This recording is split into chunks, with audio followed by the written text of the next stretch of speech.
Mga kapatid at mga magulang, huwag nating kakalimutan na ang demonyo gustong mawasak ang ating pagkakaisa nating mga Kristiyano.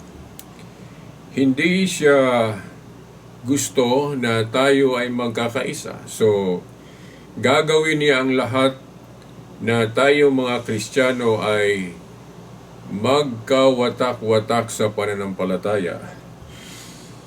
At kung sa tingin natin okay lang ito, tayo ay nagkakamali. So, itanong ko sa inyo, itanong natin sa ating isa't isa kung damdam ba natin na okay lang ang hindi pagkakaisa sa paniniwala.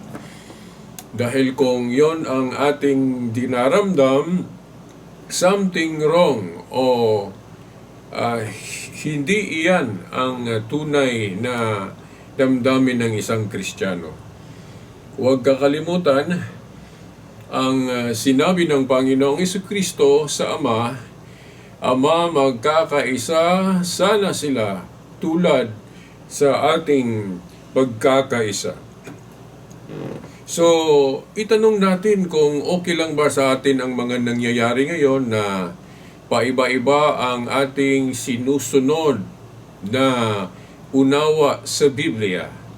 Mga kapatid at mga magulang, tatandaan natin na ang sabi ng Panginoon sa Biblia, may isang kawan lang o isang iglesia na dapat nating pagkakaisahan.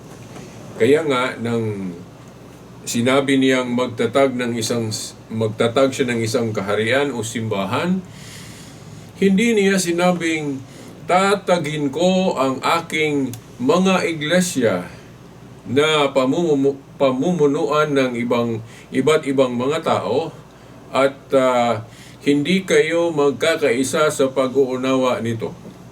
Hindi ganon ang sinabi ng Panginoong Jesucristo. Ang sinabi ng Panginoong Jesucristo, tatagin ko ang aking iglesia o simbahan, singular, aking, hindi mga iglesia, na paiba-iba ang susunding leader nito. Hindi ganon.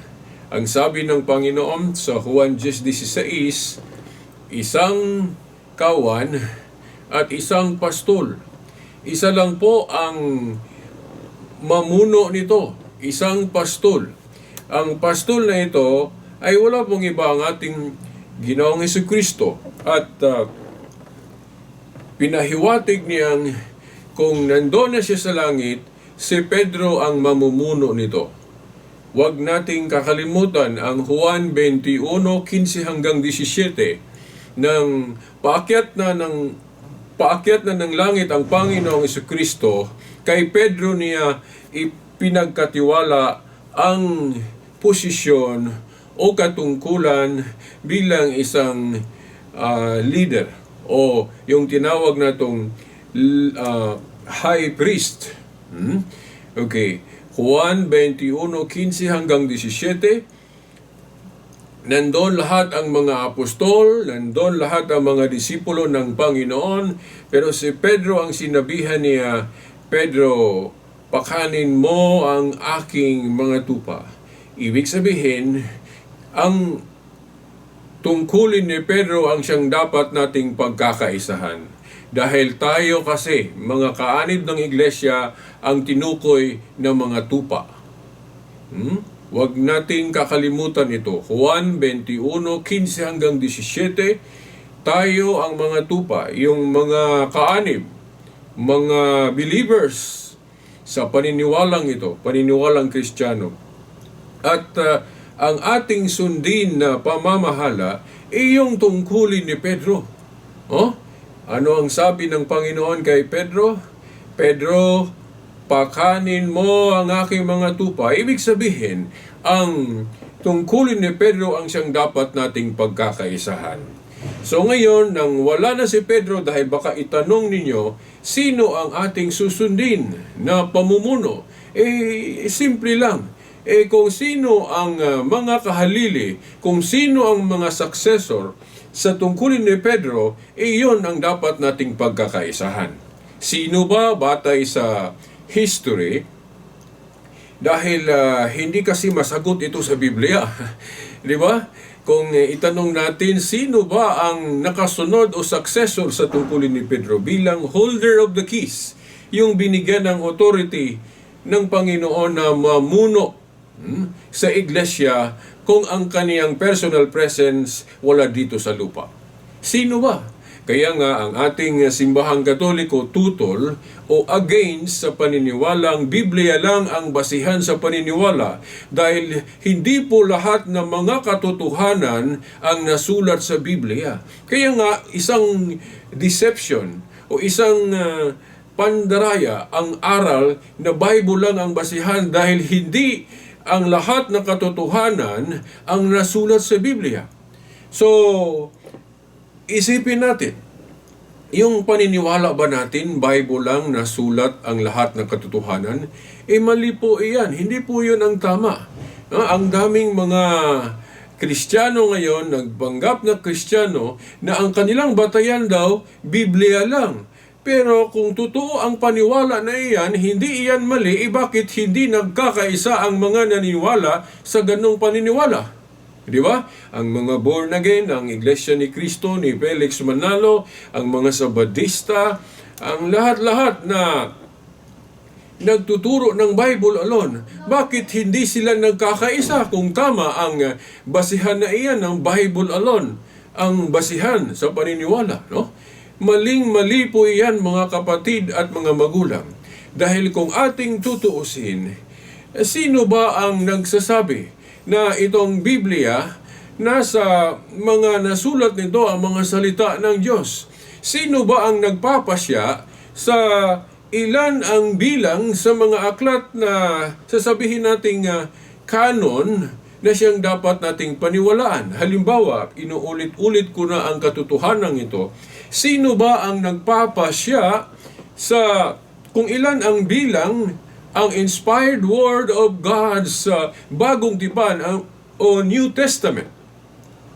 Hindi po ito nagawa ng mga apostol sa kanilang panahon, dahil sa kanilang panahon, hindi pa sila naka-decide, hindi pa sila nagpasya kung alin ang bilang, kung alin ang mga aklat na isama sa Bagong Tipan. Kung babasahin natin ang Jerusalem Council, ang unang konsilyo ng Iglesia, hindi pa napag-usapan ng mga apostol ang pagpapasya kung alin sa mga librong Kristiyano ang isama sa ating New Testament canon.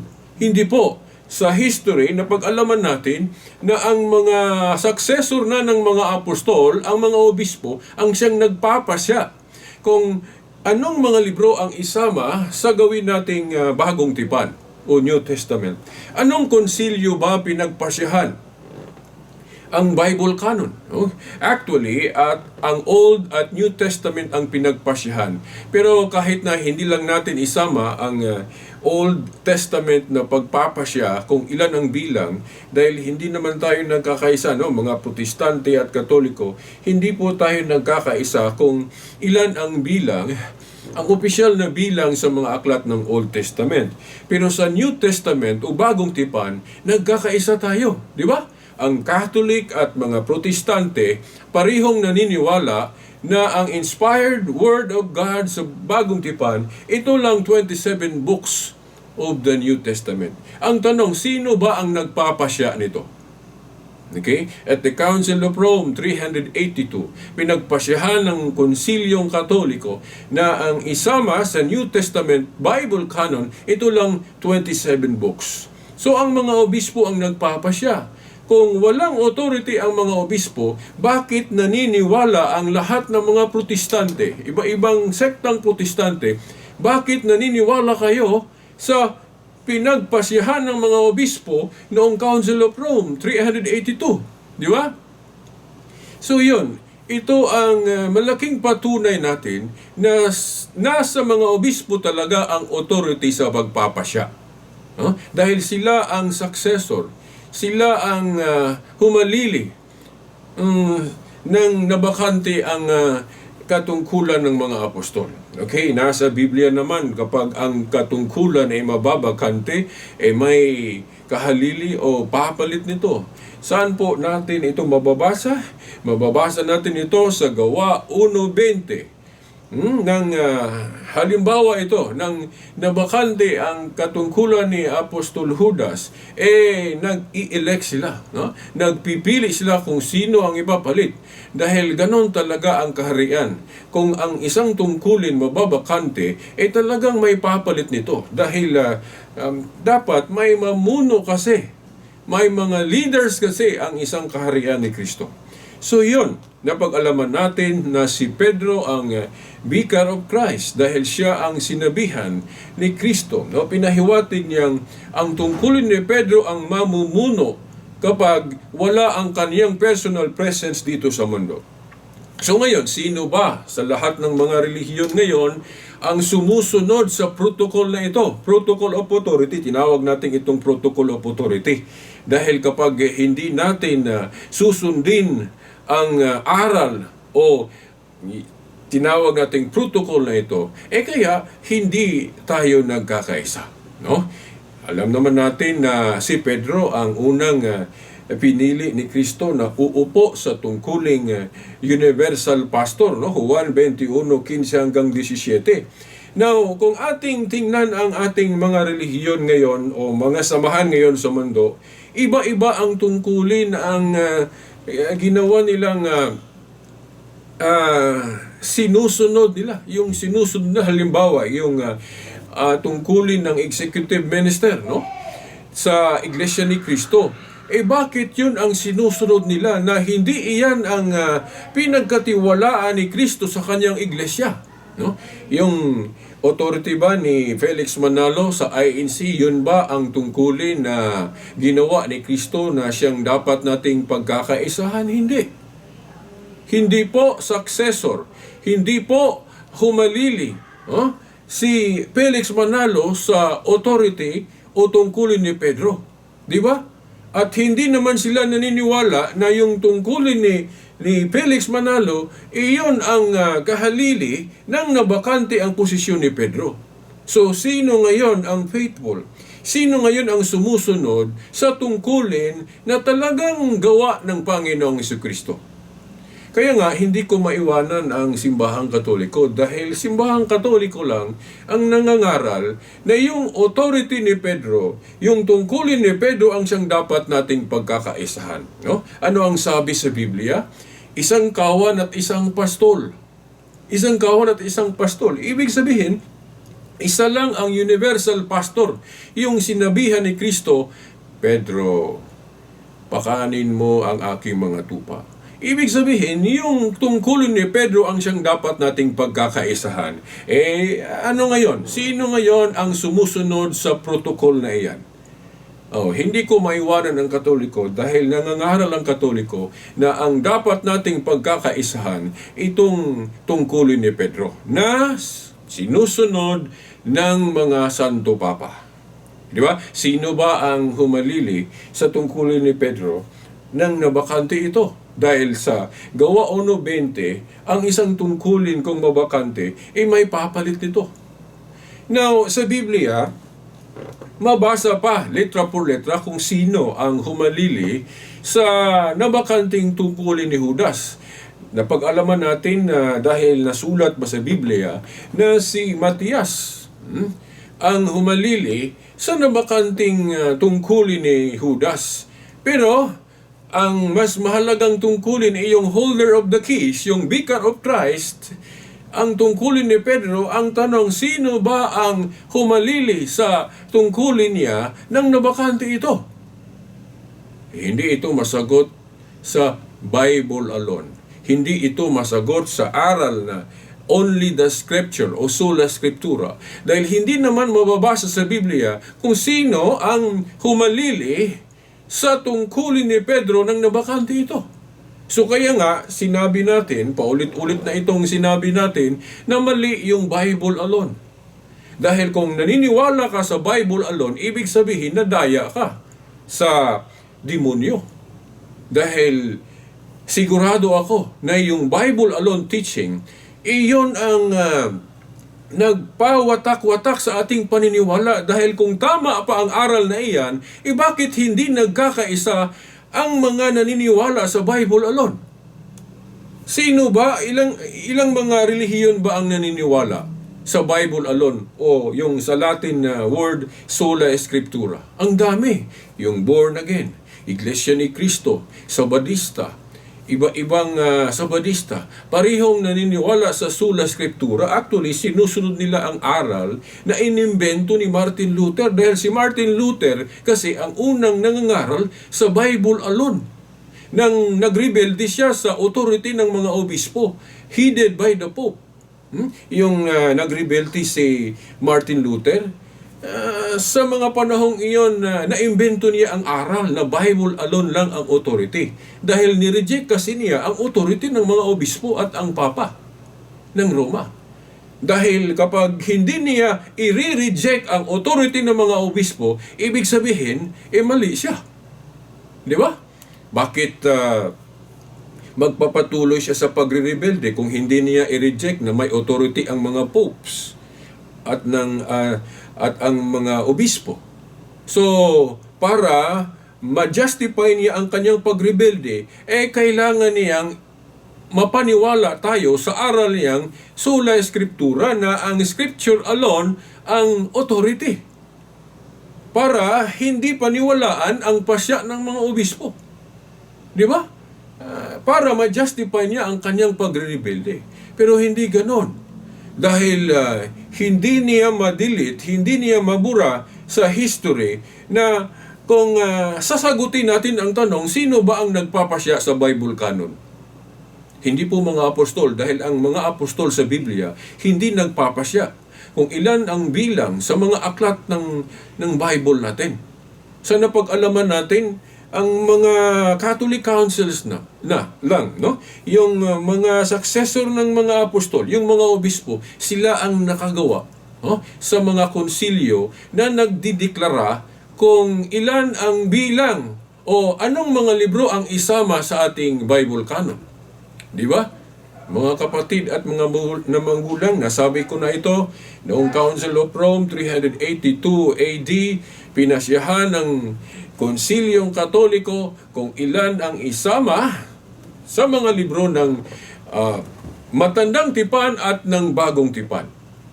So, naniniwala naman ang mga Protestante sa desisyon ng mga obispo na may 27 na libro lang ang inspired, no, sa New Testament. Bakit naniniwala sila kung walang authority ang mga obispo?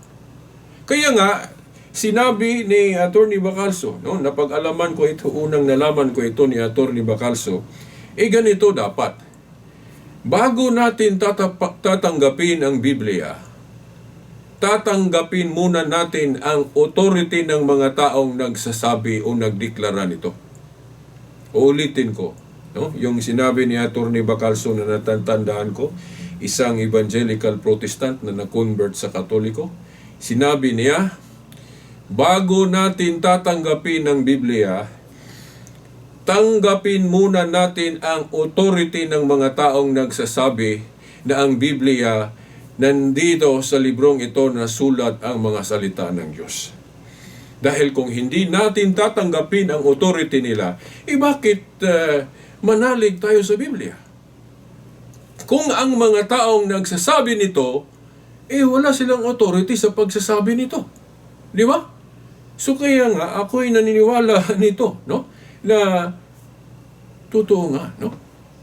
Bakit ko tanggapin ang Biblia kung walang authority, kung hindi tayo dapat manalig sa mga taong nagsasabi na nasa Biblia ang mga salita ng Diyos?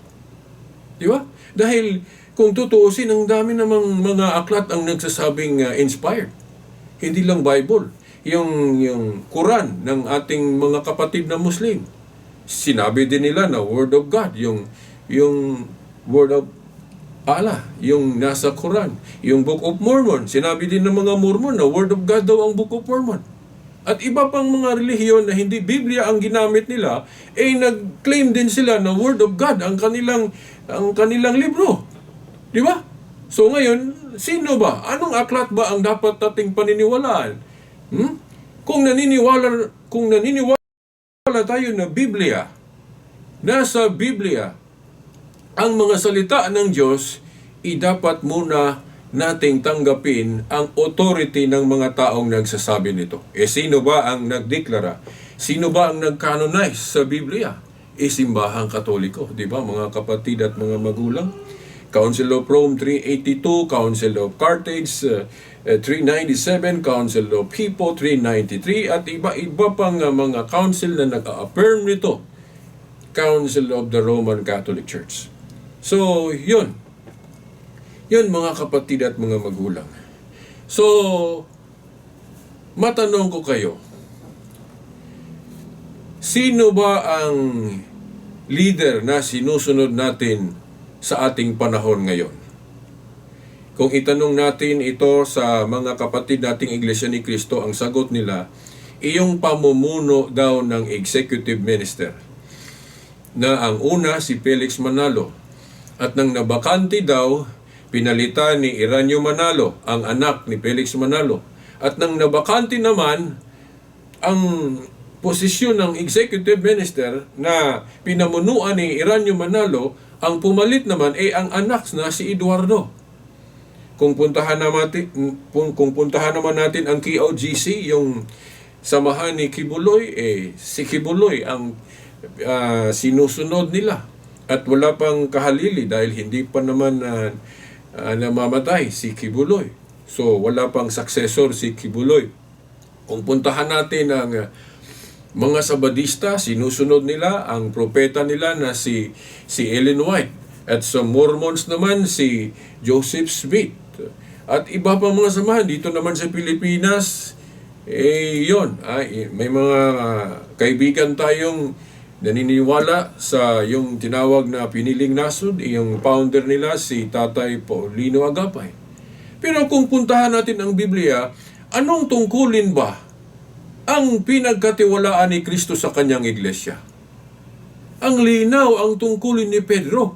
Nang paakyat na si Kristo ng langit, si Pedro ang sinabihan niya, Pedro, pakanin mo ang aking mga tupa. Ibig sabihin, si Pedro ang maging universal pastor kung si Kristo ay nasa langit na.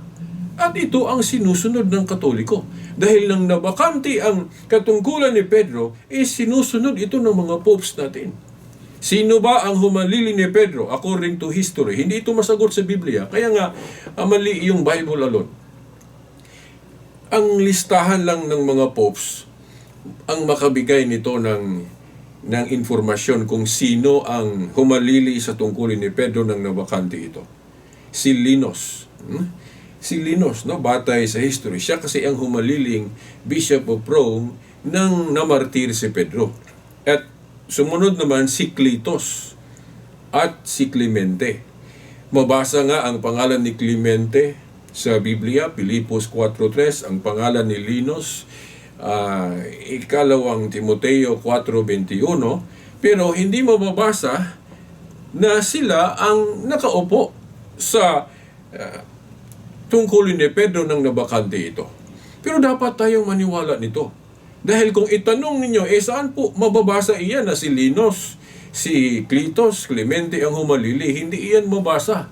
Katulad iyan na hindi din mabasa ang tungkulin ng executive minister at ang mga humalili nito na si Eranio at Eduardo Manalo. Hindi nga mabasa sa Biblia na si Tatay Paulino ng piniling nasod ang leader ng simbahan. Hindi. Si Joseph Smith ng Mormons, si Ellen White ng Sabadista, si Eliseo Soriano ng MCGI, hindi mababasa ang mga leader nila sa Biblia. Di ba? Pero kung babasahin natin ang Biblia, ang tungkulin ni Pedro ang siyang dapat nating pagkaisahan. At nang nabakante ito, alamin natin. Kaya nga, tama yung Hub 8:8 sa sali ng Biblia ng Living Bible na ang basihan hindi lang Bible. Dahil sabi niya, Read the history books and see. Okay. So, pero mga kapatid at mga magulang, mamaliin ito ng mga protestante, yung mga anti-Catholic. Hindi nila paniwalaan yung history dahil talo kasi sila kapag pagbasihan natin ng history. Pero hindi nila mabura na kabilang ang history sa basihan. Job 8:8, basahin ninyo ang Living Bible. Read the history books and see. Kaya nga, mali yung Bible alone. Dahil may history. At kung sabihin natin, history naman, may history naman ang Biblia. Tama, may history, pero hindi lahat na history ang nasulat sa Biblia. Kaya nga, plural ang ginamit na salita sa Living Bible sa Job 8:8. Read the history books. May nakausap akong hindi Katoliko, sabi niya, sa translation daw ng Biblia niya, hindi history ang translation. Kahit na hindi history ang translation sa Biblia mo, dahil kapag Biblia kasi ang pagbasihan natin, paiba-iba naman ang mga translation, no? Okay, iba-iba ang translation. Pero kahit na hindi history ang translation mo sa Biblia, kung uunawain naman, history naman ang tinumbok. O ibig sabihin, dahil kung ang salin sa Biblia mo, ito lang ang nakasulat, kung gusto mong malaman kung totoo ba iyan, alamin mo sa nakaraan.